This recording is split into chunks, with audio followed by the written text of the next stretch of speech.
ஒருவர் காலம் ஃபுல்லாக சுன்னத்து தொழுகிறார், அவர் இன்னொரு வழியின் மூலம் வேண்டுமென்றால் அந்த சுன்னத்து தொழுகை அடைந்து கொள்ளலாம், இன்னொரு வழியில் இன்னொரு அமலின் மூலம் அடைந்து கொள்ளலாம். ஆனால் இந்த சுன்னத்து தினமும் தொழுதாரே ஒருவர், அவருடைய அமலை விட்டு விட்டு தொழுதவர் ஒரு நாள் அடைய முடியாது, ஒரு நாளும் அடைய முடியாது என்பதை புரிந்து கொள்ள வேண்டும். அப்படி என்றால் அல்லாஹு தாலா முதுமை எங்களுக்கு ஒரு சோதனையை தருகிறான்.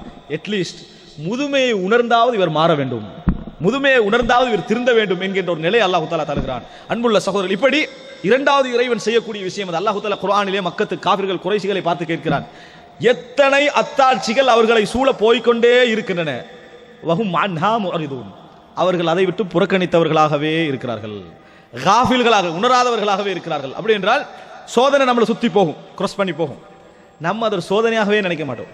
எங்களுக்கு அல்லாஹ் ஃபீல் பண்ணத்தான் அதை தந்தான், திருந்தத்தான் தந்தான்னு நினைக்க மாட்டோம். அன்புள்ள சகோதரர்களே, அப்ப இரண்டாவது விஷயம், இறைவன் நிஅமத்துக்களை என்ன செய்கிறான், உணர்த்துவதற்காக சோதனைகளை தருகிறான். நிஅமத் உனக்கு இருக்குது அப்படி என்பதை உணர்த்துவதற்காக சோதனைகளை தருகிறான்.